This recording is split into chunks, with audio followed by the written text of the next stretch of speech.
Most of you aren't subscribed. Make sure to subscribe, as it helps out the channel. Without further ado, the series opens with two high school students, Student Council President Suzume Inakami, and her Vice President, Kazuki Ryuzan, walking through the school halls as various students adore and imagine if Suzume and Kazuki dated. At the same time, our MC, Ken Usato, an ordinary student, helps out around the school, noting how unfair the world can be sometimes. As school begins to wrap up for the day, it suddenly starts raining, forcing Usato to return to his lockers in search of his umbrella to head home.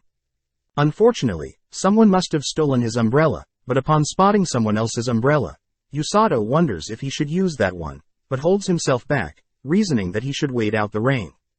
With a couple hours flying by, Usato begins to panic, noting that the rain won't stop anytime soon, but just then Suzume appears, wondering why Usato is still at school.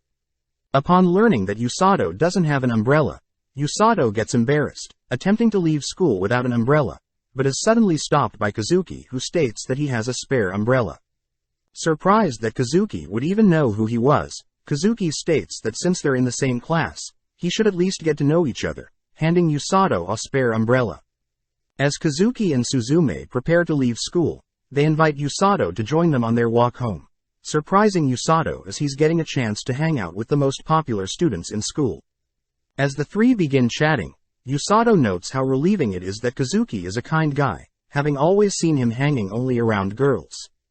Kazuki corrects Usato, stating that he only chats with girls, because they constantly flock to him, prompting Suzume to tease Kazuki for being a loner when it comes to other boys, as they avoid talking to Kazuki out of jealousy.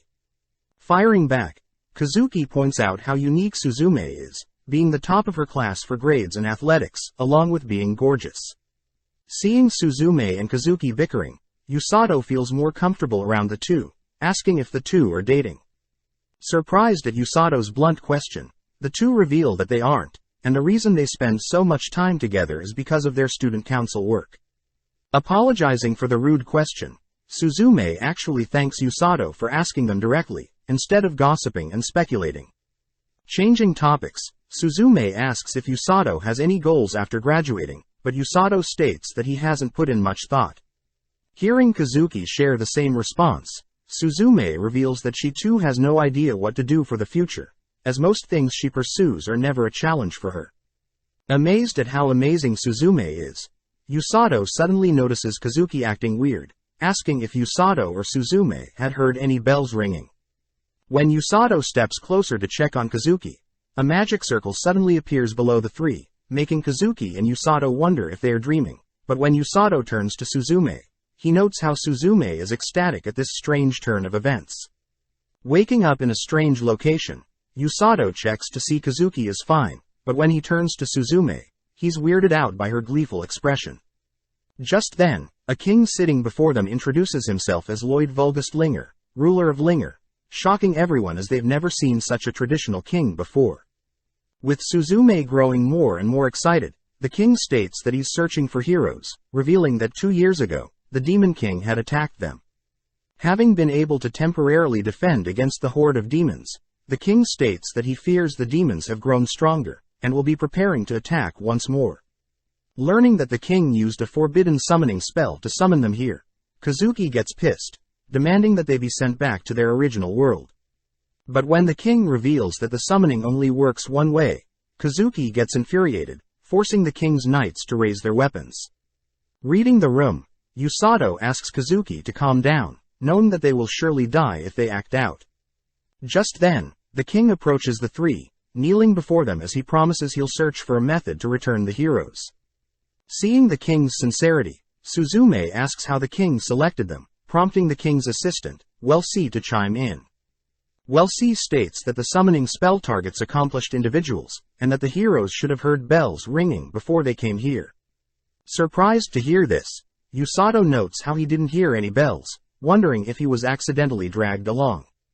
Heading to a different room, Welsi prepares a crystal orb to gauge the hero's abilities, but whilst this happens, Kazuki and Usato have a little chat. Apologizing for dragging Usato into this mess, Usato reassures Kazuki that it was a complete accident, but seeing Usato so calm, Kazuki praises Usato.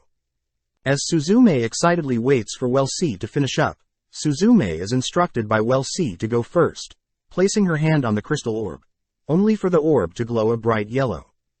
Welsi states that Suzume has a high affinity for lightning alone with a huge mana pool. Next up, Kazuki places his hand on the orb, emitting a bright white light. Welsi is amazed, as the light affinity is rare, being very powerful against demons. Finally, with Usato placing his hand on the crystal orb, a mysterious emerald green light is emitted, which Suzune and Kazuki note as gorgeous, but Welsi is clearly terrified. Dragging Usato back to the throne room, Welsi reports her findings to the king, happy to report that Suzume and Kazuki are indeed very powerful, but Welsi states that the orb turned green for Usato. With everyone speechless at the news, the king begins to panic, wondering if there is a place to keep Usato safe, alluding to someone that mustn't find out, but hearing the king freak out, Usato wonders why everyone is suddenly on edge, only for the throne room doors to burst open. Marching through the throne room, the king is forced to greet Rose, having expected Rose to take the day off, but Rose reminds the king that she serves the king, so she can't take any days off. Stopping in front of Usato, Rose wonders if Usato is a hero, but the king quickly chimes in, stating that Usato is simply an ordinary human. Introducing herself as the captain of the kingdom's rescue team, Rose hears that the heroes are in another room, leaving to greet them. Relieved that Rose didn't discover Usato's green affinity, the king states that he'll have Usato rest up for now, but curious as to why everyone is acting so strange, Usato lets slip that his affinity is a green color, instantly catching Rose's attention, having not left the room yet. Knowing that Usato is in trouble, the king orders Welsi to get Usato away from Rose, prompting Welsi to encase Usato in a water spell, transporting Usato as far away from Rose as possible. Sadly, within an instant, Rose had already caught up to Usato, easily breaking Usato out of the magic spell, and knocking him out.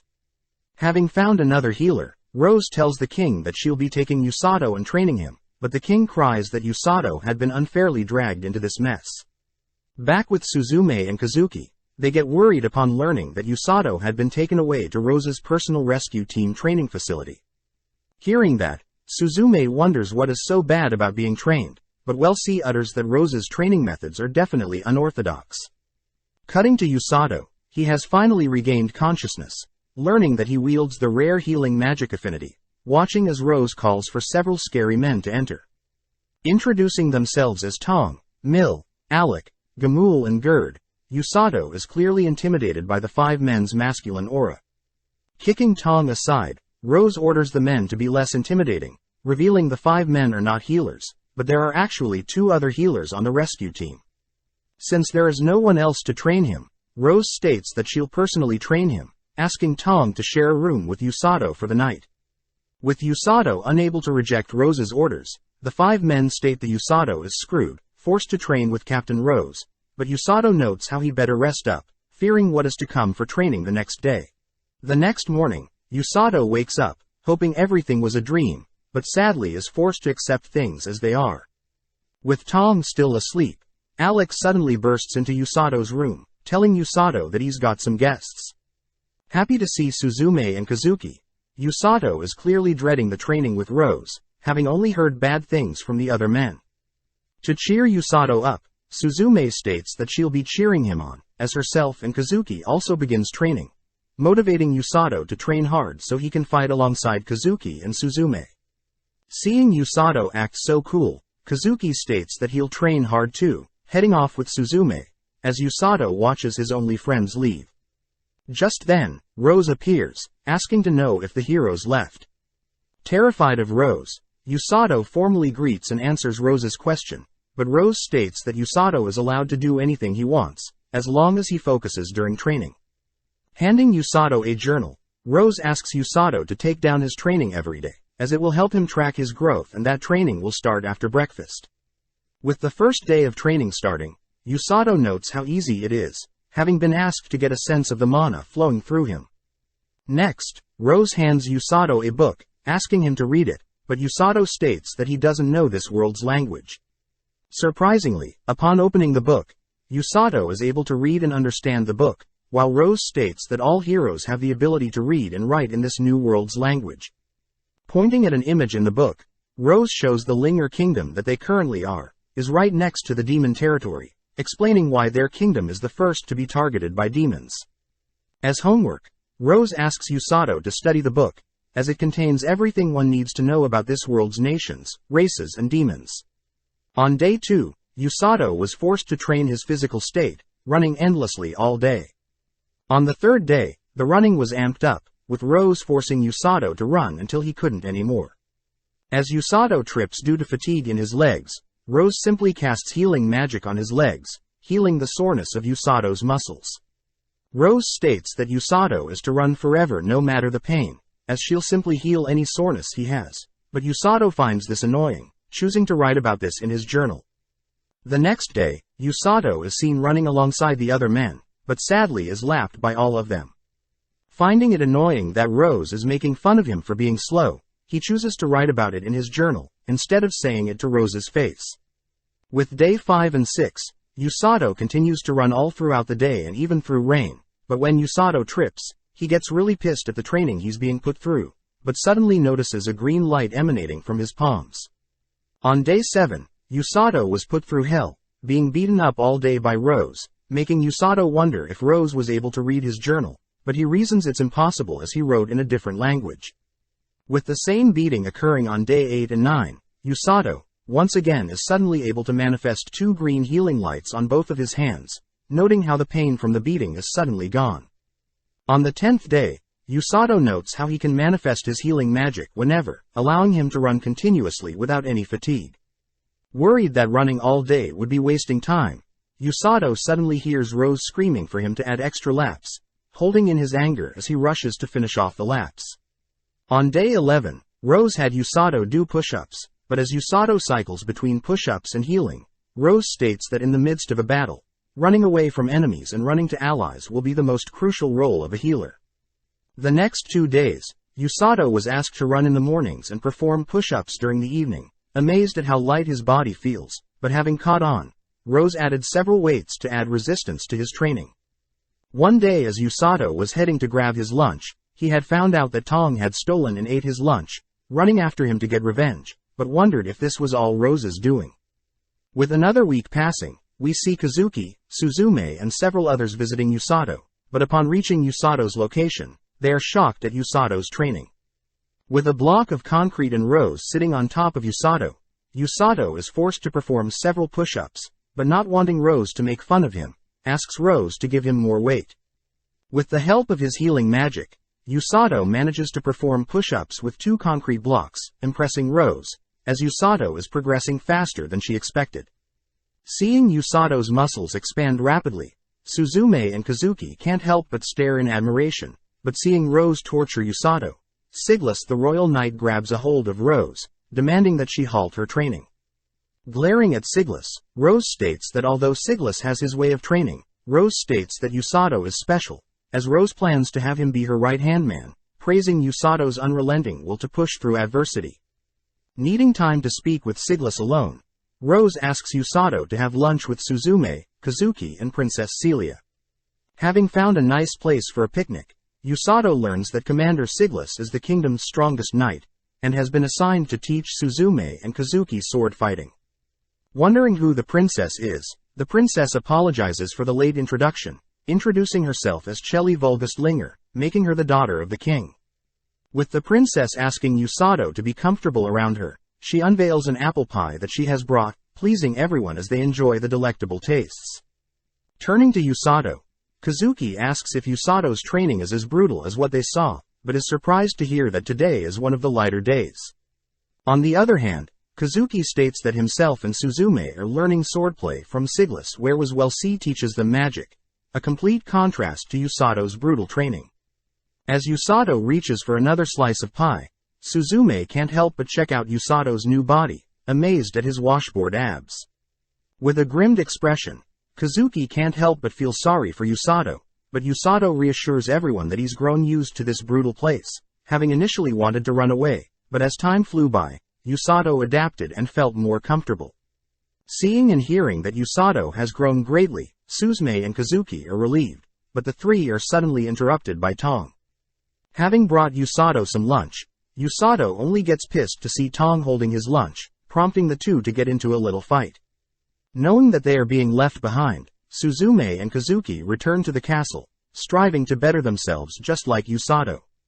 As Usato sits in a hot tub, he states that he's proud of how his body has become, but wonders if he has the mental capacity to make use of his new body on a battlefield.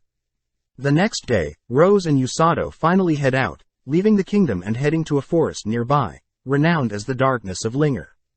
Rose asks Usato to hunt down a grand grizzly, but Usato gets terrified, reading that blue grizzlies turn into grand grizzlies only after 100 years.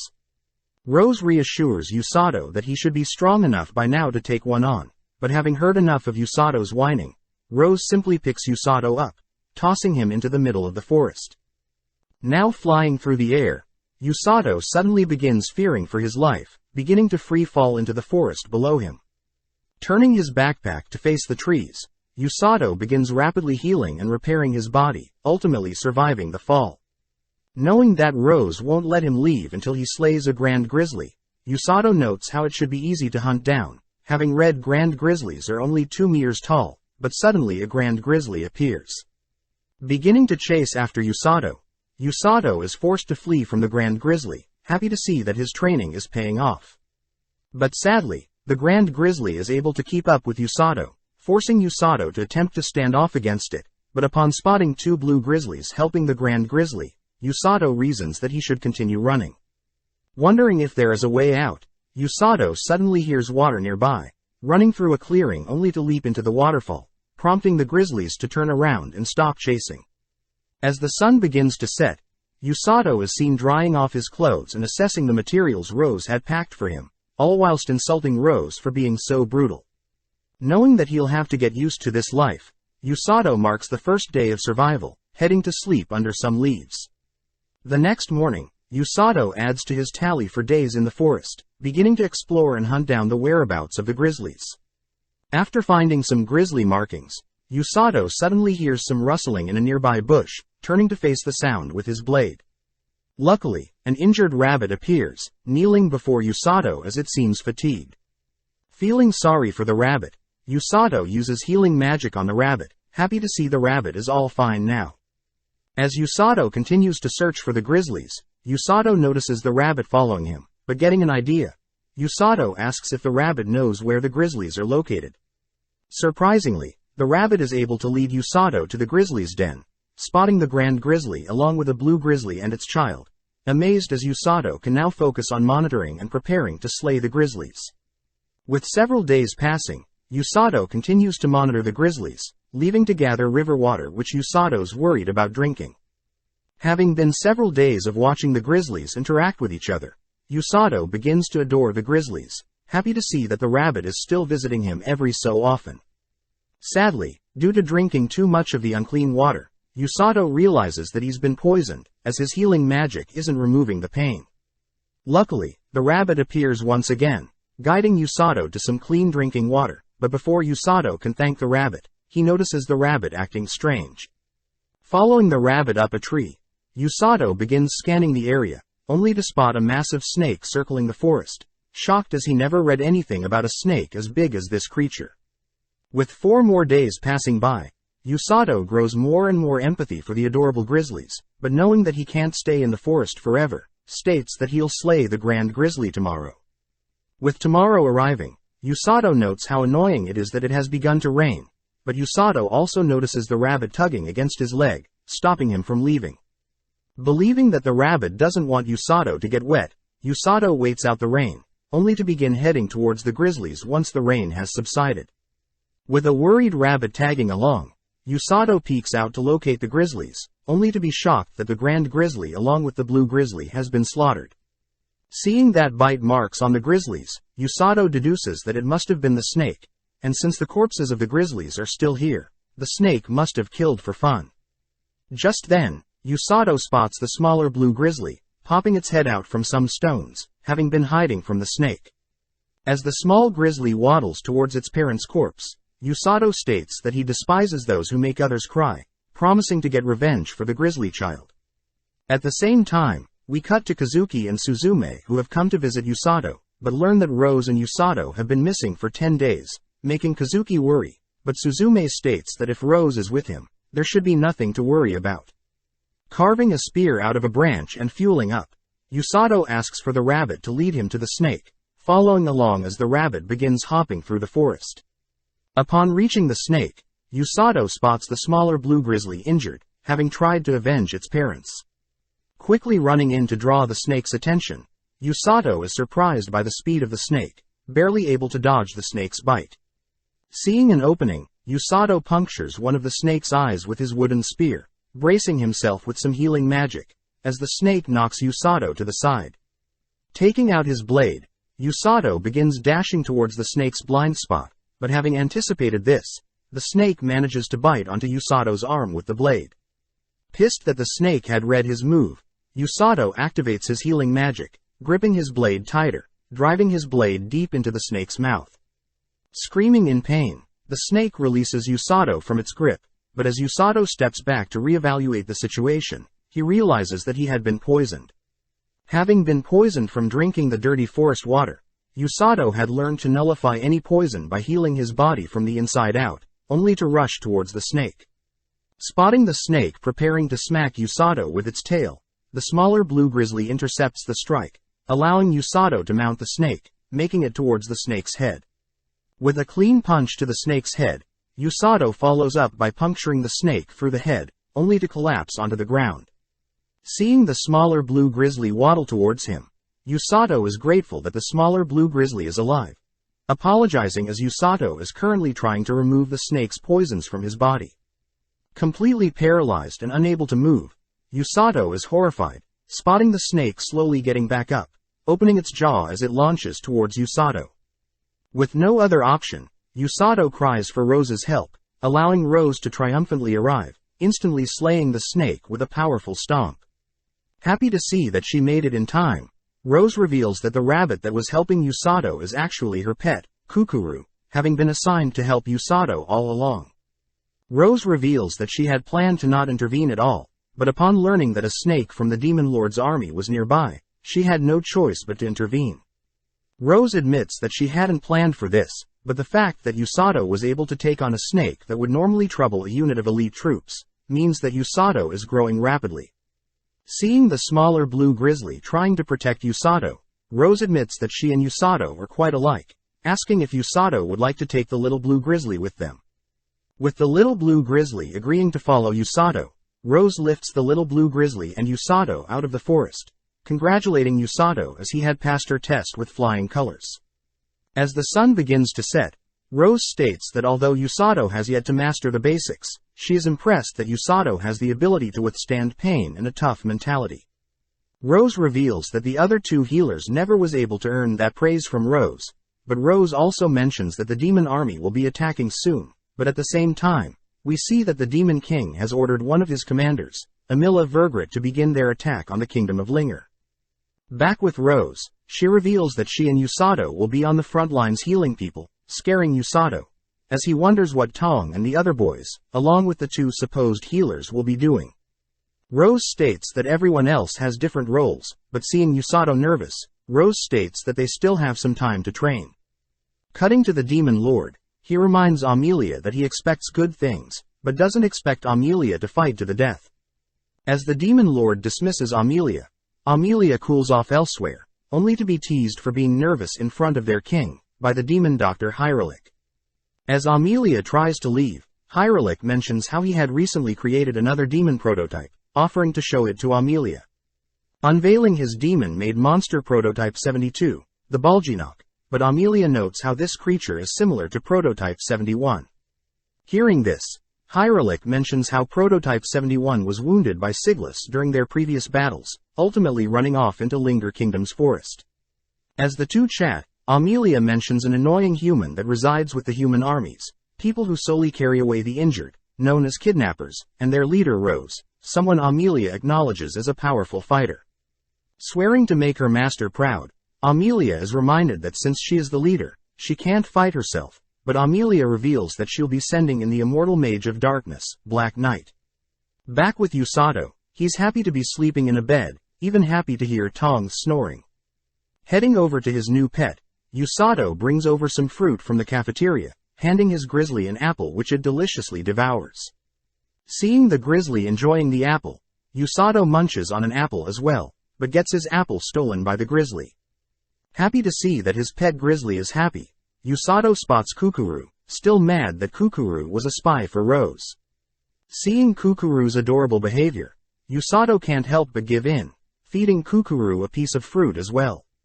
As his pet grizzly asks for another piece of fruit, Usato utters his pet grizzly's name, Blurrin, but this catches Rose's attention, wondering where he got the name. Having combined the word blue and grizzly, Blurrin accidentally bites Usato's hand, but Rose interrupts, reporting that she has notified the king about Blurrin, so Blurrin is now a member of the rescue team as well. Glaring at Blurrin, Rose states that Blurrin will need to be trained as well, piquing Usato's interest. Surprisingly, Usato is ordered to carry Blurrin, with Rose stating that Usato will simulate an actual rescue, where Blurrin is an injured soldier. As Usato begins jogging, he notes how easy this training is, but Rose orders Usato to speed up, as most injured need to be rushed to safety fast. As Usato passes by some bush, Usato is suddenly attacked by Tong and Mill, learning that Rose had instructed them to catch Usato off guard. Knowing to stay focused, Usato runs for another hour, but is suddenly attacked by Gamul, who had been hiding in the ground, but easily evades Gamul's advances. Next, Alec attempts to toss stink bombs to obstruct Usato's path, but Usato soldiers along. At the 3-hour mark, Usato is forced to evade some falling logs. At the 4-hour mark, Usato is forced to leap and avoid stepping on Kukuru, but as Usato continues on his path, he finds himself getting weaker, ultimately collapsing to the ground. Happy to see Blurrin okay, Usato wonders why he suddenly felt so tired, but spots Rose sitting beside him, revealing that humans easily get exhausted when they are nervous, scared, or impatient. Realizing that Rose was training his mental fortitude, Rose heals Usato up, ordering Usato to rest a bit, but to resume training, this time running through the kingdom. As Usato works through the town, he notes how much attention he's getting, especially carrying a massive beast like Blurrin. Seeing Blurrin wake up from his nap, Usato realizes that Blurrin had spotted some of his favorite fruit, stopping by to check them out. Apologizing for not having the money to buy fruit for Blurrin, Usato makes a mental note of the fruit's name, Peffles, a specialty of the Linger Kingdom. Seeing the lady calm about him carrying Blurrin, Usato asks the lady why everyone in town is so calm, learning that his clothing is what rescue team members wear when training. Happy to hear that the others normally run through town as well, Usato begins to leave, but is stopped and offered a fruit as a gift from the lady. Grateful, Usato promises to buy things next time. Running off, Amako, a young girl, appears asking if Usato was part of the rescue team. As Usato approaches the center of town, he reasons he should stop by and greet Kasuki and Suzume, wondering if he can convince the guards that Blurrin is a huge stuffed toy. At the same time, a man spots Usato, attempting to run after him, only to trip and catch Usato's attention. Apologizing for distracting Usato whilst training, the man reveals that Usato is his junior, introducing himself as Orga Fleur, another healer on the rescue team. Fleur states that he's surprised that the newest healer is a summoned healer, amazed that Usato can keep up with Rose's training. Fleur adds that his younger sister, who is 5 years younger, is the other healer of the rescue team, both operating a clinic to help heal townsfolks. Curious as to why Fleur didn't heal himself earlier, Fleur reveals that he can't heal himself as well as he heals others, surprising Usato, as this explains why Rose said only herself and Usato will be on the front lines. Usato learns that Fleur and his sisters are normally in the rear, waiting for Tong and his members to gather the injured, and bring them back to be healed. Hearing this, Usato wonders if he's capable of standing in the vanguard with Rose, but Fleur reminds Usato that the heroes and the knights are risking their lives for everyone. Fleur states that Rose is aware of the dangers that the front line has for people, therefore she would never choose someone weak to stand beside and trust, shocking Usato. Seeing as he needs to get back to the clinic, Fleur states that he has to head back to the clinic, asking Usato to not hate Rose, as she is clumsy and human just like everyone else. Usato reassures Fleur that he doesn't hate Rose, resuming his training, but as Usato leaves, Fleur's sister arrives, Ururu, demanding to know where Fleur has been, but Fleur mentions how he just met a very interesting boy. As Usato makes it to the palace gates, he's surprised to be let in with Blurren, hearing that the knights have already heard from Rose that Blurren is to be trusted. As Usato jogs past several knights training, he spots Suzume sparring with multiple knights at once, stopping to greet Usato. Filling Suzume in on how he met Blurren, Usato spots Suzume admiring Blurren's fluffy body, asking if she can touch him. Sadly, Blurren rejects Suzume, prompting Usato to cheer her on, suggesting that Suzume call Blurren's name. Reaching out her hand, Blurren acknowledges Suzume by biting her hand, but as Blurren goes to sleep, Suzume and Usato have a chat. Having not seen Usato in a while, Usato reassures Suzume that his training is going well, but seeing Suzume's calloused hands, Usato rushes to heal Suzume's hand. Embarrassed at Usato's touch, Suzume wonders if Usato specifically came to see her, but Usato states that he also wants to see Kazuki, learning that Kazuki is out right now training. Cutting to Kazuki, we see Kazuki, Siglus and several other men out training to gain experience fighting against monsters. Kazuki notes how he had learnt that the Demon King's armies will invade soon, but Siglus tells Kazuki that the arrival of the heroes have given the human knights more confidence to fight for their kingdom. Knowing that he needs to get stronger, Kazuki and the others suddenly spot a pack of hang wolves, all readying their blades. Back with Usato and Suzume, Suzume states that she'll be next after Kazuki finishes training, but Suzume gets pouty when Usato doesn't seem to be worried for her. As Usato wishes Suzume the best during her training, he begins making his way home, passing through the town as the sun set. As Usato puts Blurren to sleep, he spots Rose staring at the moon, heading over to have a chat. Reporting that he is indeed terrified of dying, Usato states that he does at least have the courage to fight in the front lines, if it means he'll get to save Kazuki, Suzume and the other men that are placing their lives on the line to protect them. Happy to hear that Usato is growing even stronger, Rose bumps Usato in the chest, reminding Usato that their sole role is to save and rescue people. As the next day rolls around, Rose wakes Usato from his sleep, revealing that the king wants Usato to join Suzume in order to gain actual battle experience. Heading into town with Rose and Blurren, Usato learns that the king wanted Usato to go with Kazuki, but Rose had asked against it, as Usato had only recently returned from the forest. Rose adds that Usato only needs to follow and heal any injured, and that the training will be over in 3 days. As Usato meets up with Suzume and her party, Suzume utters that she didn't expect to be seeing Usato and Blurren so soon, teasing Usato for wanting to see her so much. When Usato doesn't play along, Suzume introduces her party members, Uruku the knight and Korin the mage. Recognizing Uruku as one of the guards for the palace, Rose suddenly interrupts, filling Suzume in on Usato's potential. Rose states that Usato is only capable of healing wounds and poison, but cannot bring anyone back from the dead. Seeing Rose's serious tone, Suzume states she'll keep that thought in mind, but Rose states that since Siglus trained her, Rose trusts that Suzume is competent. Turning to Usato, Rose only stares at Usato, heading off and wishing everyone the best, but as Rose leaves, Suzume notes how she can sense immense power from Rose. Cutting to Kazuki, we see that he has returned from his forest training, already beginning to practice his swordplay, but is suddenly interrupted by Princess Celia. Celia scolds Kazuki for pushing himself too hard, worried that he's overdoing his training, but Kazuki reassures the princess that he is fine, making her blush and run off. As Usato follows Suzume and her party to the dark forest of Linger, Usato learns that Kazuki was quite tired after his training, but was happy with his results in the forest. Seeing as he's heading back into the forest where Blurren was raised, Usato wonders if Blurren misses his home, but suddenly Suzume asks if Blurren is asleep. Suzume notes how this is her perfect opportunity to pet and cuddly Blurren, but seeing Suzume acting creepy, Usato stops Suzume from touching Blurren.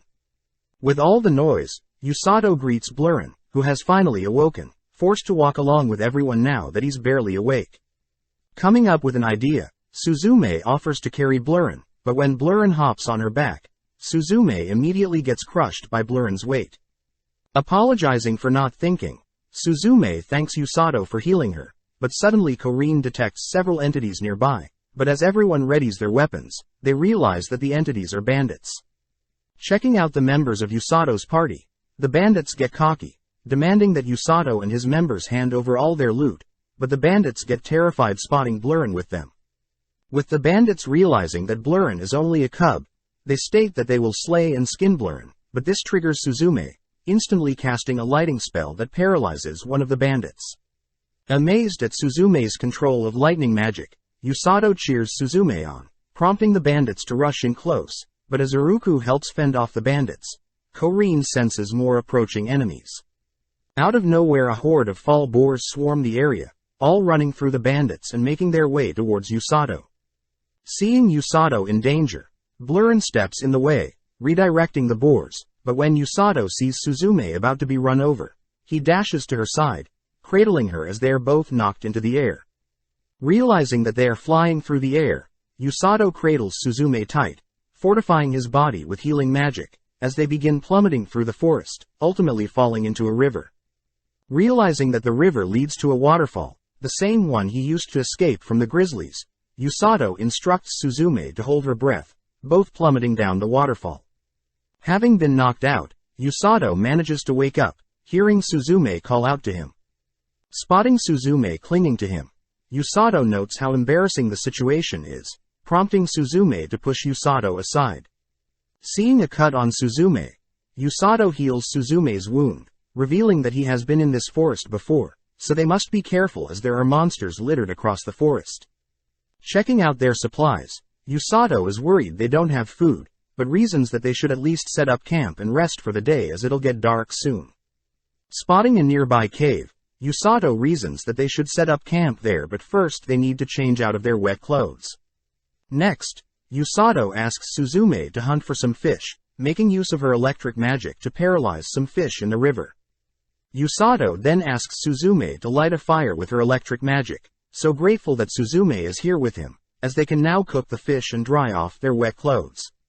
With both Usato and Suzume embarrassed to face each other, Suzume peeks at Usato's ripped body, but suddenly spots some creatures appear from the darkness. Usato states that the creatures are venom monkeys, having read about them, warning Suzume to not let them bite her as she'll be poisoned. Ignoring Usato's warning, Suzume can't help but allow the adorable creatures nibble on her finger, but suddenly Suzume collapses, forcing Usato to begin healing her.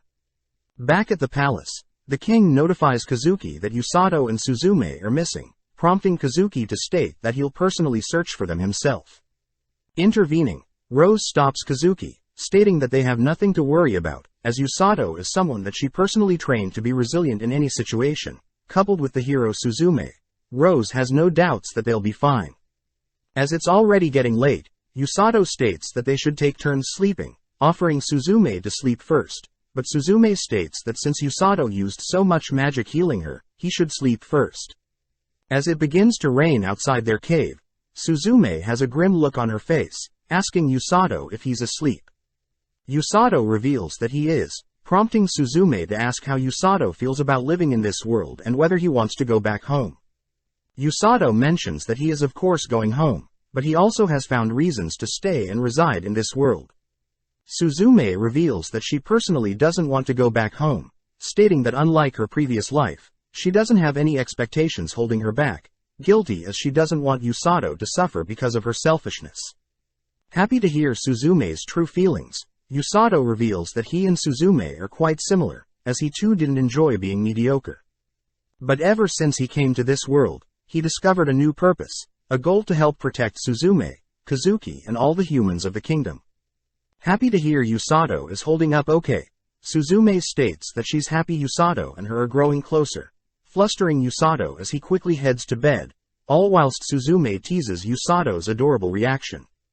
The next morning, Usato begins retracing his steps, slowly attempting to find the exit to the forest, but suddenly they both hear some rustling nearby.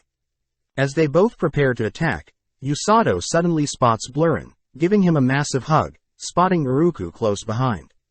As Usato heals Uruku, Uruku states that he had chased after Blurren, who had suddenly run off into the forest. Seeing Blurren act strange, Usato reveals that they are currently at Blurren's old home, where his parents were slain, feeling bad and offering Blurren to remain here where his home is. Surprisingly, Blurren refuses, choosing to stay with Usato, only to begin to guide everyone out of the forest. With Usato and Suzume returning to report their return to the king apologizes to Usato for getting him roped up in this hero stuff, but Usato reassures the king that he's understanding of the situation. As the king asks about Usato's training with Rose, Usato notices Rose glaring at him, forcing him to reply that it's going well and he's enjoying it, but secretly Usato notes how he's been conditioned by Rose to talk highly of her. As Usato and Suzume are dismissed, prompting Sergio, the king's assistant asks to speak with Rose and Siglas privately. Heading out of the throne room, Usato tells Suzume that everyone seemed quite tense, jokingly wondering if they would get fired, but just then they hear Kazuki call out to them. With Kazuki running up to them and Celia close behind, Kazuki voices how worried he was for the two, asking Usato and Suzume to not be so reckless and nonchalant. Celia mentions how Kazuki was ready to search for them when they heard Usato and Suzume were attacked and lost in a forest, which Suzume reassures Kazuki that they were fine. Usato mentions how Suzume was recklessly petting a poisonous monkey, but Suzume silences Usato, shaking Usato to stop him from embarrassing her. Heading outside, Kazuki adds that it was Rose that stopped him from searching for Usato and Suzume, amazed that Rose had so much faith in Usato. As the three joke around, Princess Celia is happy to see everyone so close, but ultimately Suzume and Usato part ways with Kazuki and Celia. Now alone, Celia notes how happy Kazuki is when he's with Usato and Suzume, wondering if she too can be friends with Kazuki, flustering Kazuki as he shyly states he's happy to be Celia's friend. Back with the king, he reveals that he has managed to capture and interrogate the bandits that attacked Usato and Suzume, learning that the bandits whilst exploring the forest had noticed fewer monsters than usual. This makes the king believe that the monsters are fleeing from the forest, meaning that the Demon King's army is slowly approaching. With Siglas knowing that the Demon King's army will be stronger than before, Siglas rushes to prepare his men to prepare for war, all whilst Sergio goes to inform the other ministers in the palace. With only Rose and the king asks Rose to scout the Demon King's army, apologizing for the dangerous work, but Rose accepts knowing that she is the fastest in the kingdom. Before Rose leaves, the king gets up from his throne, asking if Rose would ever return to the position of battalion commander. As Rose refuses, the king gets serious, demanding to know why Rose hasn't gotten over the past, but Rose reminds the king that she feels immense guilt knowing that she was responsible for the deaths of all her previous subordinates. Ever since then, she knew the value of one's life, knowing that no amount of healing can bring back the dead, and her marking on her right eye is a reminder of her failures. Rose states that she has created the rescue squad to focus on saving lives, which the king acknowledges has saved hundreds during the war 2 years ago, but Rose adds that she wants to find an immortal being. With the king shocked to hear this, Rose mentions how a person that is able to push their body's limits with healing magic and a person that will never give up will have the makings of an immortal soldier, and Rose believes that Usato is the perfect fit for that person. Hearing this, the king is reminded of several cheeky men that are no longer with them, but cutting the conversation short, Rose apologizes, beginning to head towards the kingdom's border to scope out the demons. That night, Usato hears that Rose left a letter for him, telling Usato that there is no training tomorrow but instead wants Usato to deliver a letter to someone. Cutting to Amelia, she continues to order her demon army to continue building a bridge, but seeing Amelia so fired up, the Dark Knight asks Amelia to relax a bit. Annoyed, Amelia orders the Dark Knight that she is his superior, but the Dark Knight reminds Amelia that they were the same rank not too long ago. Not wanting to be bossed around, the Dark Knight leaves, asking Amelia to call when the bridge is finished. Just then Hyrule appears, asking if he can help, but Amelia states that they'll be able to finish the bridge within a few hours and their siege on the Linger Kingdom will begin. Just then, Amelia hears they have spotted a scout nearby, giggling as Amelia knows that by the time the scout reports the progress of their bridge to the king, the demons will have already invaded. Out of nowhere, a huge tree trunk smashes into the bridge, instantly collapsing it, which Amelia realizes that the scout can only be Rose, remembering back when Rose's eye was heavily injured. As Rose runs off, she notes how the demons are progressing faster than expected, but at least by destroying the bridge they have some extra time to prepare. The next day, Usato walks through town, trying to deliver Rose's envelope, but gets a little lost, spotting several townsfolk watching him. Stopping by the older lady's fruit stand, the lady remarks how Blurren isn't with Usato, but Usato asks if he can buy a basket of peffles, asking to pick them up later, but as Usato leaves, Amako is seen spying on him. Finally making it to his destination, Usato runs into Ururu, which Ururu recognizes, having heard about Usato from Fleur. Ururu welcomes Usato to their clinic, learning that Usato is 17 years old, making her a year older, but asks if Usato would like to see Fleur examining a patient. With Usato and Ururu peeking in on Fleur's examination, Usato is amazed at how dense and smooth Fleur's healing magic is, able to instantly heal a sick boy. Upon spotting Usato, Fleur thanks Usato for delivering a message from Rose. As Usato catches Ururu up on the other guys and Rose, Fleur is seen reading the letter, slowly getting more and more worried, only to swiftly put on a smile, hiding the letter. Ururu goes on to reveal that herself and Fleur were the very first healers Rose took on, after creating the rescue squad, but sadly both Fleur and Ururu couldn't keep up with Rose's training, always scared of her, but Ururu felt like Rose was desperate. Luckily, ever since Usato came, Rose seems to be more happy, but just then a man calls out for Fleur, informing him that 3 people have been injured. With Usato, Ururu and Fleur rushing to the scene, Usato spots Fleur exhausted from running, but each person rushes to one of 3 injured. Seeing the man severely injured, Usato gets worried that he can't heal such a severe wound, but Fleur instructs Usato to calm his mind, allowing Usato to easily heal any wounds on the injured man. Heading back to the clinic, Fleur compliments Usato's quick learning pace, asking if Usato will stop by more often and help out. With Usato heading off, Fleur reveals that the letter is notifying them that they have been summoned for war, and that Usato has no combat experience, meaning it'll be up to them to help instill confidence in Usato to allow him to grow. As Usato picks up his fruits from the ladies, he begins snacking on the fruits, spotting Amako running up to him. Asking if the girl is lost, Amako utters that Usato is the chosen one, projecting a vision of the future into Usato's head, terrifying him, as he sees Suzume and Kazuki slaughtered, all whilst the little girl runs off. As the vision wraps up, Usato is completely shaken up, confused as he tries to search for Amako, but Amako is seen hiding and praying that Usato doesn't ignore her warning. Running through town, Usato continues to search for Amako, asking a guard on duty, but upon spotting Rose appear, the guard flees. Grabbing Usato by the face, Rose tells Usato that she was scouting the demon army, revealing that they have several days left until the demons invade. As Rose and Usato head back home, Usato is surprised that Rose had heard about the Beast Girl, learning that the girl had appeared out of nowhere 2 years ago, believed to have escaped from capture.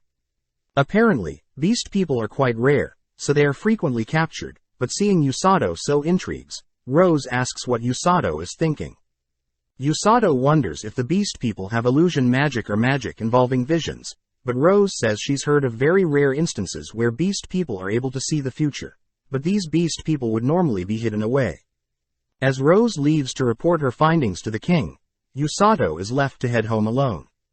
That night, Rose reports everything regarding the bridge and her delaying the construction of the bridge to the king, who thanks Rose for the valuable information. Seeing as it's almost time, the king says he will announce the news to the citizens tomorrow, asking Chergio and Sigils to make any final preparations, but first they must notify the heroes. With Suzume and Kazuki heading towards the throne room, they both deduce that the Demon King's army must be near, but suddenly they run into Celia. Not wanting to scare the princess, Suzume and Kazuki greet Celia, but Suzume spots Kazuki and Celia acting awkward to each other. Cutting to Usato, we see him unable to sleep, fearing that the Beast Girl truly had shown him the future, wondering how he can single-handedly avoid that future. Suddenly, Usato spots several lights outside his window, realizing it's Kazuki who wants to have a little chat. Apologizing for the late chat, Kazuki reveals that the king had summoned them, informing them that the Demon King's army is arriving. Kazuki notes how Suzume was excited, but he himself was terrified, zoning out only to appear in front of Usato now. Kazuki reveals that during his training in the forest, he was terrified stiff, unable to move and fight until the others stepped. Ashamed to admit it, Kazuki states that he fears he'll die, but he knows that as a hero he must protect the innocent townsfolk who have treated him well. Seeing Kazuki so vulnerable, Usato has nothing but respect for Kazuki, asking Kazuki to be more selfish sometimes as Kazuki doesn't always have to live up to everyone's expectations. Surprised by Usato's response, Kazuki asks what Usato intends to do, hearing that Usato will go no matter what. Wondering why Usato is so willingly to risk his life, Usato calmly expresses how he does feel fear like Kazuki, but since living in this world he's discovered that people like them with the ability to fight should stand up and fight for those who can't. Naturally, Usato mentions that he intends to help everyone, including Kazuki and Suzume, giving Kazuki enough courage to declare that he'll gladly go to war if it means Usato and Suzume are with him.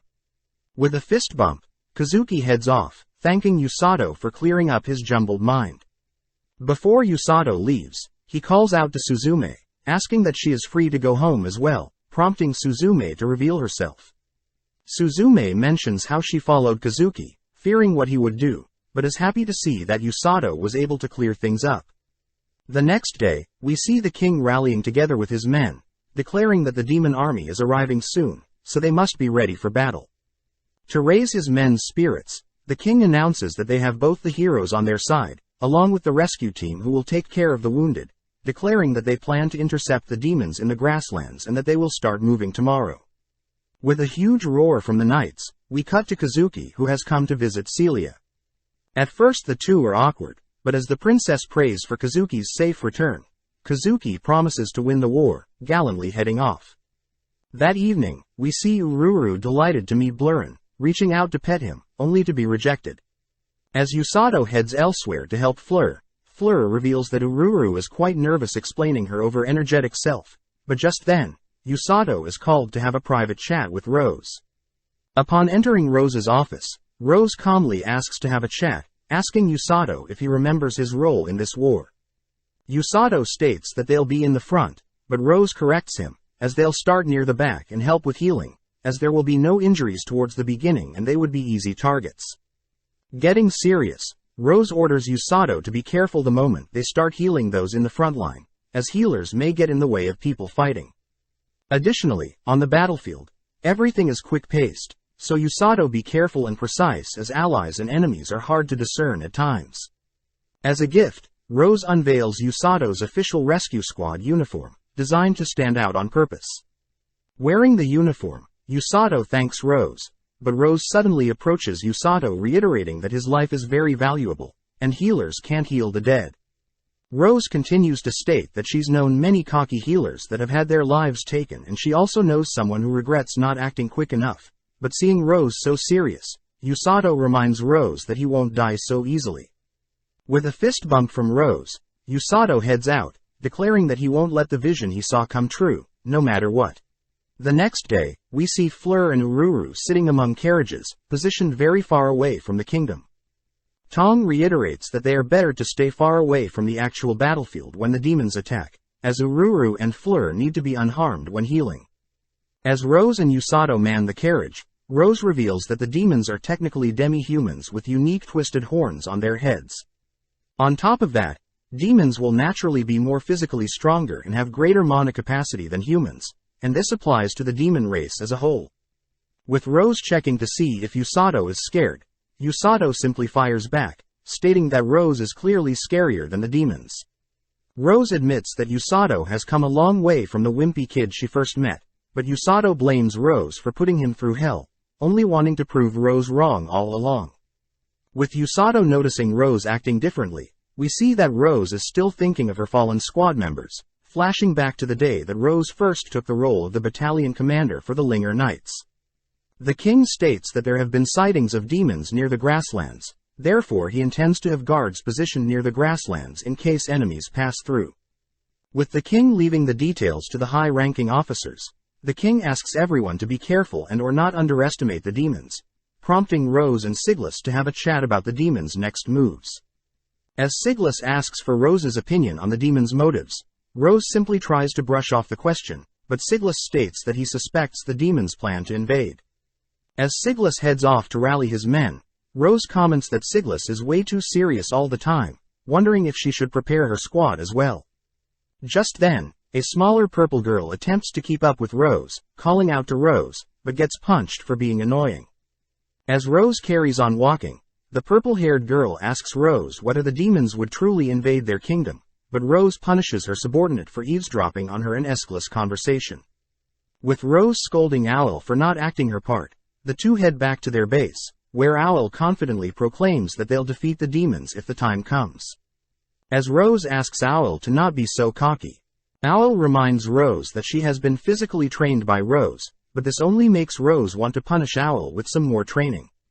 As Owl and Rose return home, they greet the other members of the squad, but Rose breaks the ice by telling everyone she'll be training with them today. Instantly turning to their deputy commander, the members begin demanding to know what Owl said to Rose for such a bad thing to happen. Trying to calm everyone down, Owl says that they should get stronger together, but this isn't enough to stop everyone from punishing Owl. With a week passing, the king is seen having a private chat with Rose, revealing that the demons have begun attacking the monsters around the kingdom using a group of highly skilled demons. Finding it suspicious that the demons are moving so meticulously, the king asks Rose to scout the situation, granting Rose to use any means necessary to return safely. That night, Rose informs her squad that they will be investigating the area of demon sightings, stating that they'll be heading out tomorrow morning. Speaking up, one of the members asks how many enemies are there, prompting Rose to utter that there should be no more than 30 demons. Seeing her party begin to grow worried, Owl tries to cheer everyone up, but this only gets the member to berate Owl for putting them through training with Rose. As Owl and her party fight, Rose is seen ordering her pet Kukuru to remain home, fearing that the demons will want to target Kukuru first. Knowing that everyone is clearly nervous, Rose reveals that she'll personally be joining them, cheering everyone up as Rose is highly skilled in combat and healing. With everyone now prepared, they head through the forest by horseback, traveling all throughout the day, only to stop to set up camp. Having not discovered anything, the members plan to head deeper west tomorrow, but since the area is quite dangerous they must leave their horse behind. With several members worried that they are acting too rashly, Owl gets serious, stating that she senses something west, prompting everyone to trust in Owl and head west the next day. As everyone heads to bed, Owl is seen manning the fire, but Rose orders Owl to rest as well, offering to stand guard first. With several minutes passing, Rose reveals she knows Owl is awake, shocking Owl as Rose's senses are on another level. Sitting beside the fire, Owl asks Rose why she was chosen to become deputy commander. As compared to the others, Owl is quite below average. Wondering why Owl is asking these questions now of all time, Owl adds that her role as the deputy commander is to write reports and restock equipment, but Rose states that it is an important role, and Owl seems to be handling the role fine.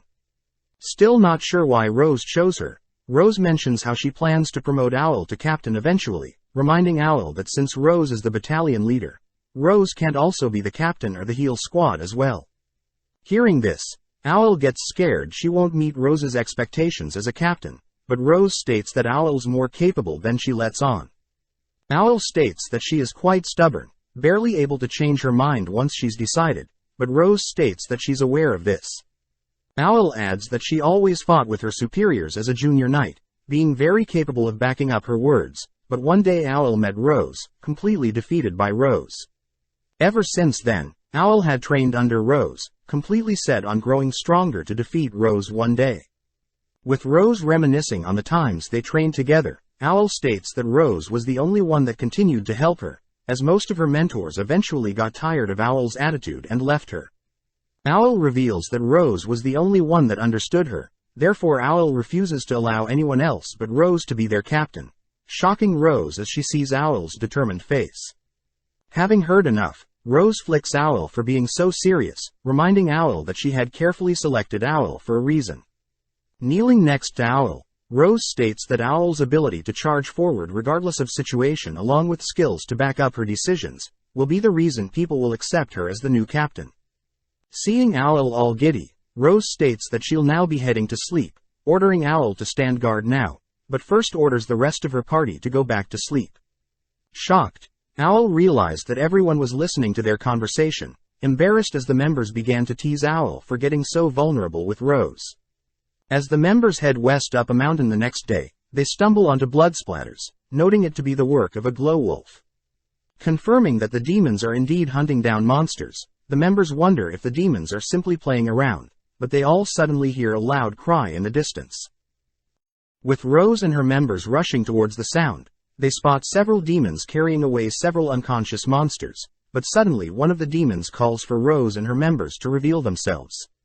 With Rose confronting the demon's leader, Rose asks for the reason the demons are capturing monsters, but the leader simply utters that they need the monsters for later. Seeing as there is no need for conflict, Rose orders the demons to leave, but the demons state that Rose and her party will have to die. With Rose locking eyes with the demon's leader, Owl and her members engage the remaining demons, all whilst Rose and the demon leader fight. Seeing the leader cast some wind armor, Rose simply closes the gap, landing several punches, sending the leader flying back. Leaving her members behind, Rose chases the demon leader deeper into the forest, annoyed that the leader is evading her with its wind magic. Having locked down the leader's location, Rose pelts the leader with several tree trunks, stopping the leader in place, but the leader unveils its true form. With Rose dashing forward, Rose attempts to break through the leader's enhanced wind armor, but gets caught by the leader's wind trap, smirking as she nonchalantly walks past the trap, enduring the damage only to instantly heal the damage. Realizing that Rose is a formidable healer, the demon leader introduces himself as Nero Agents, conjuring a powerful blade to fight Rose close quarters. Back with Owl and her party, we see them slowly able to pick away at Nero's army, but cutting back to Rose, we see Rose and Nero clashing against each other, only for Rose to catch Nero's sword hand. Leaping back, Rose senses a potent curse imbued on Nero's sword, fearing what the curse will do to her. Just then, Nero dashes forward with his wind magic, able to land a scratch on Rose, but Rose manages to land a heavy punch, following up with a barrage of weaker punches, blowing Nero back to the battlefield. As Rose leaps after Nero, she heals her wound, ordering Nero to get up, knowing that Nero is not affected by her punches. Nero admits that he definitely underestimated Rose and her party, seeing that his demon subordinates are completely exhausted, prompting Nero to compliment Rose and her party. Suspicious as to what Nero is saying, Rose learns that Nero has never faced anyone so strong before, having thought that all-powerful humans no longer existed. Rose warns Nero to not underestimate the humans, but Nero simply says he will no longer hold back, stating that his goal is to wait for their king to return. Gripping his cursed blade, Nero begins to be enshrouded with power, crying that they must erase all of humankind. At the same time, one of Rose's knights manages to puncture one of Nero's subordinates, but out of nowhere the demon grabs hold of the knight, holding the knight in place only to slay the knight in one hit. Shocked, everyone realizes that the demon gave their lives to ensure that one of Rose's knights would fall as well, pissing Rose off. One after the other, the demons continue to give their lives, charging forward if it means that Rose's knights fall as well. With Owl crying for everyone to stay calm, Rose gets more and more angry, seeing Nero block Rose from helping her party, allowing Nero to land a slash on Rose's right eye. When Rose attempts to heal the wound, Nero reveals that his cursed blade prevents healing to any wounds, but at the same time, Rose's knights continue to cry for help. With Rose receiving more damage, helplessly trying to rescue her party, Nero scolds Rose for underestimating the demons. As Nero dashes towards Rose, Rose realizes that she can no longer fight, slowly falling unconscious, but right as Nero's blade reaches Rose, Owl suddenly jumps in front, protecting Rose. Upon scanning the battlefield, Rose spots the corpses of all her party and Nero's demons, remembering that it was only one day ago that they were still filled with life. Rose knows that it was her duty to heal and ensure her knights made it out alive, blaming her own weakness for allowing her knights to fall, but just then Nero approaches Rose stating that he'll put Rose out of her misery. As Nero raises his blade to cut down Rose, Rose gets pissed, catching Nero's blade, only to barrage him with punches, pissed at Nero's cocky attitude. When Nero tries to dodge with his wind magic, Rose simply catches him, continuing her assault with several kicks and punches, only to puncture Nero with his own sword. With Nero unable to move, Rose begins boiling over with anger, but realizes that she no longer has the strength to guarantee Nero's death. Just then Rose is shocked to see a female demon appear, promising to save her master Nero, but Nero orders Amelia to flee. As Amelia frees Nero, Amelia begins leaving with Nero, but when Rose tries to stop them, Rose realizes that Amelia reminds her of Owl, ultimately allowing Nero to escape. With Rose confused about the whole situation, Rose suddenly hears Owl's voice, desperately crawling over to Owl and trying to heal her wound. Sadly, both Owl and Rose know that the cursed wound can't be healed, prompting Owl to remind Rose to never change, as Owl and her party knew the risks and willingly fought alongside Rose. As Rose watches Owl's life slip away, Rose spots her other knights completely lifeless as well, crying out in pain. As Rose returns to the kingdom, she reports that the Demon King will revive soon, explaining why the demons are hunting down monsters. Before Rose leaves, she asks that the king remove her as battalion commander along with revoking her as a knight, slowly leaving the kingdom. As Rose walks through town, Rose runs into the parents of one of her knights, Josh, horrified to face the parents. Surprisingly, Josh's parents thanked Rose for disciplining their son, revealing that Josh was a troubled kid, up until they met Rose, even thanking Rose for bringing back Josh's body from battle. As Rose returns home, she spots several lively plants outside her home, but quietly heads inside, sitting in the corner of the kitchen. With 1 month passing, Siglas visits Rose, asking if the king and Rose spoke privately, which Rose confirms, surprised that the king came alone. Siglas reminds Rose that she has yet to leave her home for a whole month, but Rose states that both the king and Sigils are here to make sure Rose is still alive. Rose utters that she should take her own life, but Siglas rushes to knock some sense into Rose, but Rose reassures Siglas that it was simply a thought. Apologizing for overreacting, Siglas realizes the wounds from the cursed sword are healing, while Rose knows that the curse was only temporary. Siglas wonders why Rose doesn't just use healing magic on her right eye, but Rose doesn't respond, allowing Siglas to leave, only to utter that the scar on her right eye is a reminder for her weakness that allowed her party to die. Rose states that she doesn't plan on dying, especially when Owl gave her life to protect Rose, but Rose does wonder what she should do now. Rose considers hunting down Nero along with as many demons as possible, but Rose still can't get the thought of her party being slayed, scolding herself for being too emotional again. As Rose calms her mind, she sits at the kitchen table, suddenly imagining her party all alive and well, but eventually gets pissed, scolding herself for being so weak and fragile. Rose wonders what her party would say if they were alive, suddenly hearing Owl remind Rose that not everything stays the same, and it's up to Rose to change and adapt. Owl also says that they willingly choose to fight alongside Rose, and that Rose will always be their captain, reminding Rose that their last wish is for Rose to keep being the person that disciplined and trained them. Realizing that the death of her party was what was keeping her weak, Rose begins shedding tears, promising to not be weak from now on, spotting Owl and her party finally disappearing. Now with a goal in mind, Rose removes her bandages, stating that she must plan for the future. Rose knows that a battle against the demons will be inevitable, therefore Rose plans to create an army that will prevent deaths from occurring. Rose begins mapping out her army, wanting at least 5 foot soldiers, 2 backline healers and 1 frontline healer. With a clear goal in mind, we cut back to the present where Rose thanks Usato for being with her, shocking Usato as Rose never compliments him. Rose reminds Usato that although healers are rare, healers that can fight and heal are the rarest of them all, scolding Usato for joking around. Getting serious, Rose mentions how she had been searching for someone just like herself, someone that Rose can put all her trust into not dying. As Rose and her squad continue to their destination, we cut to Amelia and Hierolic confirming that their bridge has been finished, prompting the Black Knight to finally return. Amelia warns the Black Knight to not underestimate the humans, telling the Black Knight of the kidnappers that helped take the injured to safety, but the Black Knight could care less, only wanting the battle to be an enjoyable one. The next day, we see that several knights and the healing squad have set up base, only for Usato to wake up bright and early, admiring the vast land around them. Just then, Suzume calls out to Usato, noting how his uniform matches Rose's, asking Usato if he likes her knight outfit as well. When Usato gives a boring answer, Suzume reveals that her armor is designed to support her thunder magic along with allowing Suzume to move freely, surprising Usato as Suzume seemed to be very passionate in unorthodox things. Suzume tells Usato that she used to grow cacti, but when Usato gets weirded out, Suzume scolds Usato for always being cautious around her, ordering Usato to open up.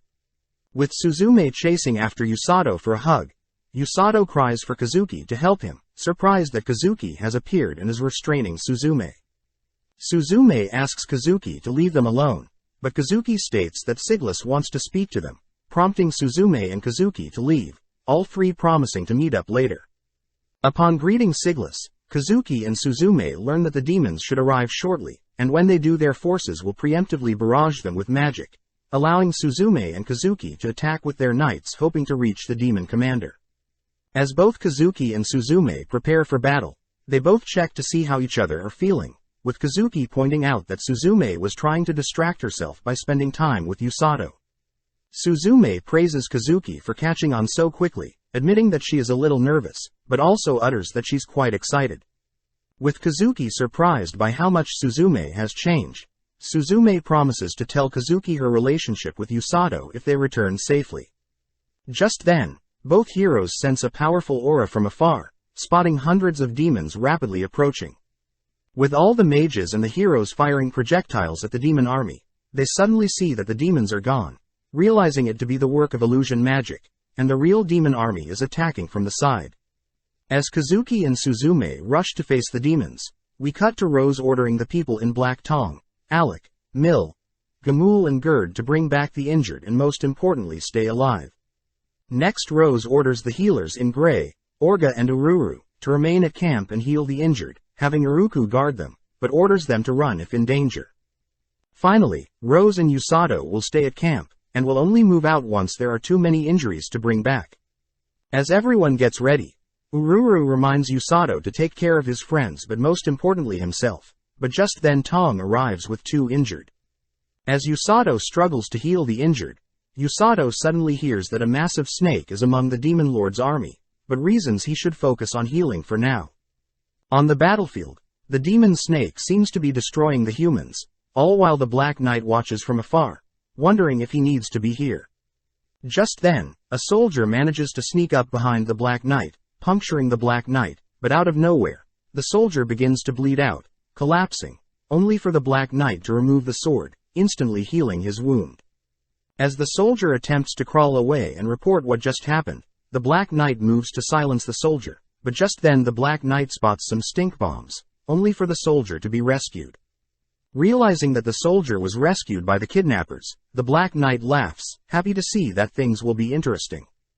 As the Black Knight heads towards Thunderstrikes, we cut to Gerd returning with the injured soldier, but at the same time, Rose tells Yusato that they should head out now. With Rose happy to see that Yusato is fixated on surviving, Rose thanks Uruku for standing guard, both dashing towards the battlefield. Rose tells Yusato that one of the injured soldiers spoke of a Black Knight with potent magic, suddenly reminding Yusato of the knight from his future vision. Seeing Yusato suddenly stop, Rose confronts Yusato, asking Yusato if he's capable of killing people. Nervous, Yusato states that he will only heal and not kill, but Rose calls Yusato a fool, telling Yusato a special move just for him in case of danger. With Yusato thankful for the advice, Rose says they'll be splitting up, but as Yusato runs through the battlefield, he's terrified by all the corpses. Spotting a fellow soldier about to be killed, Yusato rushes to pick them up, barely dodging the axe of another demon, all whilst healing the wounded soldier. At the same time, Rose is seen escaping with several injured as well, but we cut back to Yusato who advises the healed soldiers to retreat if they no longer feel like fighting. Elsewhere, we see Suzume nonchalantly slay the enemy demons, asking the injured to retreat for healing, but Suzume does feel guilt killing so many men.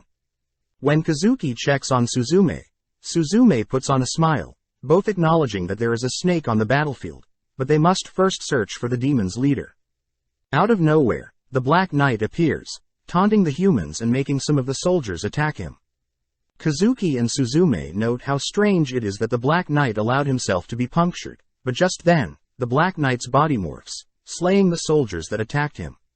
With Kazuki pissed, he fires a light spell, but Suzume stops Kazuki from landing the spell directly, as Kazuki's spell lands on the Black Knight's shoulder, only for the Black Knight to instantly regenerate his shoulder. Suzume deduces that the Black Knight's magic is reflected, as Kazuki suddenly collapses due to a pain in his shoulder, confirming that any damage done to the Black Knight's armor will be reflected.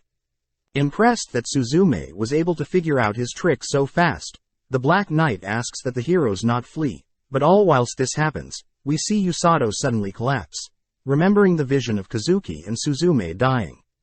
With the vision causing pain, Yusato wonders if something is happening to Kazuki and Suzume, fleeing from several demons, but ends up tripping. Before a demon can attack Usato, the demon is suddenly cut down by one of the soldiers he rescued earlier, but seeing this opportunity, Usato asks where the heroes are stationed. Upon hearing that the heroes are in the front line, Usato dashes deeper into the battlefield, but at the same time, we see that the Black Knight has sent his men to distract all of the human soldiers, leaving only Kazuki and Suzume to face the Black Knight. With both heroes fearing the Black Knight's armor, Suzume whispers that she wants to test a theory, intriguing the Black Knight, but Kazuki is clearly against Suzume's plan. Suzume reminds Kazuki that they want to make Usato proud, convincing Kazuki, but just then the Black Knight conjures several wires to attack the heroes, prompting the two to both evade. As Suzume fires a thunder spell to destroy the wires, Suzume uses the smokescreen to cut the Black Knight's cape all whilst Kazuki slashes the knight's face. Sadly, the Black Knight simply reflects the damage, which Suzume reveals she thought the Black Knight can only reflect damage it saw. Just then Suzume spots the damage done to the back of the Black Knight isn't reflected, asking Kazuki to try the plan one more time. As the Black Knight creates more wires, Kazuki rushes in to distract the Black Knight, all whilst Suzume speeds up her movement with thunder magic. Realizing what Suzume is planning, Kazuki begins channeling a powerful light spell, blinding the Black Knight, allowing Suzume to puncture the Black Knight's neck. Suzume confirms that the Black Knight can only reflect attacks he knows is coming, prompting Kazuki to leap forward for the killing blow. Sadly, the Black Knight reflects Suzume's stab, forcing Suzume to fall backwards, timing it perfectly and puncturing Kazuki at the same time. The Black Knight reveals that his reflect skill isn't automatic, so he purposely didn't reflect attacks from behind, luring the heroes close. The Black Knight declares that he is undefeatable, all whilst Kazuki and Suzume collapse bleeding. As Usato rushes to the front lines, we flash back to school, where Kazuki praises Suzume for changing that school, only for Suzume to thank Kazuki for all his hard work. Kazuki commends Suzume for impressing all the teachers, but Suzume hides her true feelings, uttering that so many people trust and expect big things from her. That same day, Suzume had run into Usato, happy to have started a new life, but was more impressed that Usato knew what he had to do in this new world, grateful that Usato didn't have any expectations and accepted Suzume for who she truly was. In the present, Suzume admits that she believes everything will turn out fine, but as the heroes collapse in front of the Black Knight, the human soldiers begin to fear what is to come. With Suzume barely conscious, she helplessly watches as the Black Knight prepares to end their duel, but having beelined to the front, Usato manages to make it just in time, punching the Black Knight away with a reinforced punch. Fearing that he didn't make it in time, Usato spots Kazuki and Suzume still breathing, instantly rushing to heal the two heroes, both relieved that Usato is here. That exact moment, the Black Knight admits that Usato's punch hurts, shocking everyone, as the Black Knight is revealed to be a fragile demon girl. As the Black Knight heals its wounds, it dashes towards Usato and the heroes, prompting Usato to pick up the two heroes, leaping away all whilst Suzume fires some lighting to distract the demons and the remaining soldiers delay the demons. As Usato flees, he continues to heal the two, noting that Kazuki should wake up when he's fully healed, but before Suzume can tell Usato something, the Black Knight's sword lands nearby, forcing Usato to dodge. With Usato distracted, Suzume tells Usato that his attacks worked on the Black Knight for some reason, revealing that the Black Knight's armor is capable of reflecting all damage. Before Usato can explain what he did when punching the Black Knight, the Black Knight declares that it'll slay Usato first, but Usato knows that in order to rescue the knights that are fighting, he'll first have to get rid of the Black Knight. With Usato leaving Suzume to protect Kazuki, Usato enhances his body with healing magic, rushing towards the Black Knight, only to spot the Black Knight shoot out wires. Usato notes how he can simply heal any damage reflected onto himself, kicking one of the wires, but wonders why the knight didn't reflect the kick. As Usato continues to destroy the wires, the Black Knight is clearly shocked, allowing Usato to hit her with an empowered punch, but Usato follows up by landing an even greater punch.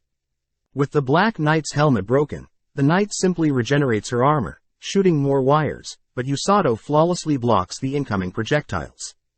With Suzume admiring Usato's bravery, Kazuki also wakes up, learning that Usato is soloing the Black Knight. Seeing Usato block all of its attacks, the Black Knight manages to puncture Usato's palm, but out of nowhere, the wires suddenly begin to melt, allowing Usato to heal himself. Suzume and Kazuki are surprised that the Black Knight's reflect doesn't work on Usato, as Usato manages to close the gap once more, landing punches all whilst dodging the Black Knight's strikes. Kazuki and Suzume wonder why Usato is constantly healing himself, realizing that the Black Knight's weakness is healing magic, as Usato's fists are imbued with healing magic that can't be reflected. The heroes believe that damage on the armor is instantly healed by Usato, so there is nothing to reflect, so the remaining damage solely strikes the person inside the armor, completely created from Usato's fist. Seeing as Usato is pummeling the Black Knight, Suzume smirks as Usato is using healing magic wrong, but ironically is defeating a powerful enemy. As the Black Knight wonders how she is being defeated, she heals her shattered armor, enhancing her power output, which blows Usato back. With Usato happy to see Kazuki and Suzume are fine now, Usato reassures the heroes not to worry, as Usato plans to end the battle once and for all. With the Black Knight igniting her blade, Usato ignites his fist with healing magic, both rushing to each other. As Usato's fist meets the Black Knight's blade, Usato injects more healing magic into his fist, ultimately shattering the Black Knight's sword, and finally landing the finishing blow onto the Black Knight. With Rose hearing Usato's punch from afar, Usato is seen as the victor, as his healing magic spreads throughout the armor of the Black Knight, completely erasing the demon's armor to reveal a demon girl, and proclaiming his punch as the ultimate healing punch move. With the demon girl all tied up, Usato tends to the human soldiers' wounds, as the soldiers report that the remaining demons have fled upon realizing that the Black Knight leader was defeated. As Suzume thanks Usato for saving everyone, Suzume teases Usato for naming his healing punch attacks, but Usato reveals that Rose taught him to imbue his punches with healing magic. Apparently Rose had instructed Usato to punch with healing magic, that way the target will still be undamaged, but will still feel the pain and impact of being hit. With Suzume thanking Usato once more for the help, Kazuki suddenly reports that the demon snake is still running rampant, prompting everyone to head towards the snake. Before Usato can join them, Rose pulls him aside, ordering Usato to explain what transpired, shocked to see such a fragile demon girl to be the Black Knight. Rose is impressed that Usato took care of everything, ordering Usato to return to base with her, as the battlefield seems stable now. As Usato leaves Kazuki and Suzume to handle the rest, Usato runs alongside Rose, who quietly congratulates Usato for staying alive. At the same time, we see Emilia has learned of the Black Knight's defeat, completely speechless, shocked to hear that there is another healer trained like Rosé. Upon learning this, Emilia orders Hyrulik to call back his snake for a retreat, but feeling Hyrulik glare at her, Emilia reasons that she can't fight because no one will be able to defend their base, plus the humans have yet to use sigils. Sighing, Hyrulik agrees, especially since they don't have healers of their own, but as Hyrulik communicates with his snake, he realizes that the heroes are standing before it. Back at base, we see Usato has rejoined the other to heal the injured, but out of nowhere, everyone spots a massive explosion in the sky, cutting to Kazuki and Suzume, who have finally defeated the snake. With Rose confirming that the demons are retreating, Rose states that it would be silly to chase after the demons, as their overall numbers exceed the humans, therefore for now they should simply recover and prepare for the future. As Rose rushes to heal another wounded, Rose praises Usato for saving the heroes, revealing that she herself wouldn't have made it in time, and it was thanks to Usato that the battle didn't draw on for too long, leading to unneeded deaths. With a big smile, Rose officially thanks Usato for his hard work, bringing Usato to tears, hearing that all his hard work is paying off. As Rose teases Usato for being such a child, Usato admits that he was scared, seeing so many people die, but Usato knows that meeting Rose was the best thing that happened to him since coming to this world. Knowing that she's heard such praise be heard before, Rose reveals that she knew several knights that are no longer with her, but Rose is happy to see that Usato is still with her. With Usato brimming from excitement, Usato suddenly collapses into Rose's arms, having completely run out of mana and stamina. Having returned home, Usato is seen chatting with Blurren, shocked that he embarrassed himself whilst receiving a reward from the king in front of everyone. As Usato wonders if Blurren had gained weight, Gamul tells Usato that he has a visitor at the castle, warning Usato to be careful when heading through town. Wondering what Gamul is going on about, Usato is shocked when he's swarmed by townsfolk, all praising and thanking Usato for protecting them. Arriving at the castle, Uruku is happy to see Usato again, praising and thanking Usato for taking care of his comrades. Usato reassures Uruku that his men protected him during the war as well, suddenly spotting Thomas, one of Uruku's comrades, boasting about how amazing Uruku is himself. Heading into the throne room, Usato learns from the king that Siglas needs assistance interrogating the Black Knight, but is shocked to hear that the Black Knight has been willingly answering their questions. Siglas states that they need to learn the chain of commanders along with any magical systems the demons are using, revealing that the Black Knight is willing to share the information, as long as she gets to meet Usato. With Suzume tagging along, Suzume promises to protect Usato if the Black Knight tries anything, but Usato teases Suzume for losing once already to the Black Knight. Changing topics, Usato wonders why he alone was effective against the Black Knight, prompting Siglas to reveal that since the Black Knight specialized in dark magic, Usato's healing magic was able to cancel out the dark magic. Knowing that his healing magic was cancelled out by the dark magic, Usato asks if the Black Knight had been healed since their battle, shocked to hear that the Black Knight had re-equipped her armor ever since she awoke. Rushing to the Black Knight's cell, Usato cries for the Black Knight to allow him to heal her, uttering that he knows she is badly hurt behind that armor. With the Black Knight admitting that she is indeed badly beaten up, Usato demands to know why she summoned him, only for the Black Knight to utter that she wanted to see the man that defeated her. Hearing her weakening voice, Usato enters the cell, ordering the Black Knight to not move, as Usato begins healing the Black Knight. With the Black Knight's armor slowly dissolving, Usato manages to fully heal the demon girl, but before Usato can pull his hand away, the Black Knight suddenly unleashes a powerful gust of wind, asking Usato to stay by her side a little longer. The next day, Usato is seen being personally trained by Rose, wondering if there is a way to heal illnesses, to which Rose replies there is a way. Since Usato's endurance and physical abilities are barely acceptable, Rose says she is going to punch Usato, ordering him to dodge and not constantly rely on his healing magic.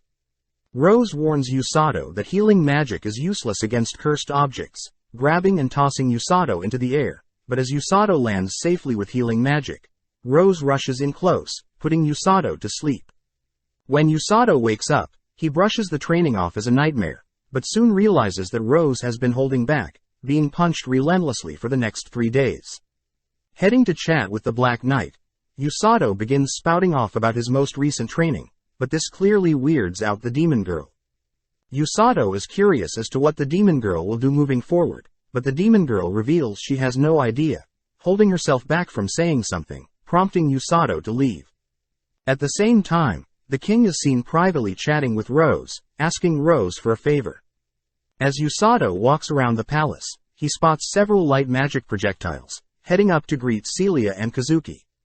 Upon seeing Celia admiring Kazuki, Usato gets jealous at how brutal his training is with Rose, but Usato's attitude scares Celia. With Kazuki finishing up, Kazuki and Celia tease Usato for flirting with the Black Knight, having heard from Suzume that Usato made the Black Knight cry. Celia thanks Usato as they were able to get the information they needed from the Black Knight, but also thanks Usato for saving Kazuki's life, something Kazuki wants to avoid talking about in front of Celia. With Usato leaving the princess and Kazuki alone, Celia corners Kazuki, getting him to confess that he did some risky things during the war.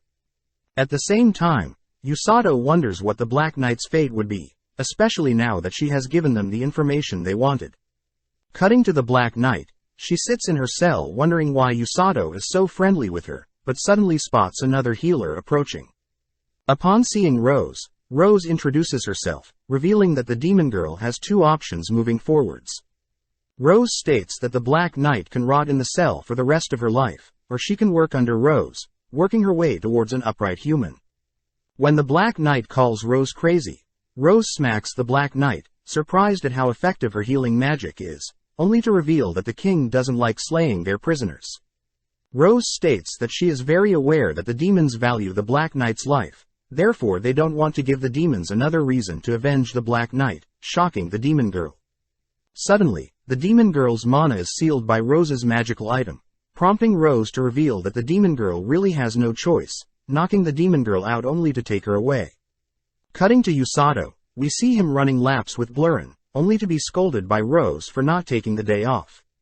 Upon spotting the demon girl, Usato demands to know what Rose is doing, but Rose nonchalantly says she plans on adding the demon girl to their rescue squad, having her be an errands girl. Rose reassures Usato that her mana is completely sealed and that Rose herself will be watching her, but as the demon girl wakes up, Usato can't help but feel bad for her. That night, Usato visits Rose, reporting that the demon girl had enjoyed a long bath, only to be knocked out due to exhaustion. Getting serious, Rose reveals that the king had informed Rose that he plans on forming alliances with other countries, and has tasked Kazuki, Suzume and Usato with being messengers that will communicate with other countries. With Rose ordering Usato to get prepared before leaving, the next day we see Usato stocking up on supplies, shyly greeting some girls that cheer Usato on. As Usato continues through town, he suddenly runs into Suzume, suspecting she had been following him. But suddenly Usato spots Amako near a store, rushing to pick Amako up, preparing to ask Amako several questions, but Usato is shocked to hear that Amako had been waiting for Usato, ordering Usato to save her mother. Check out one of our other videos on the screen or in the info card above.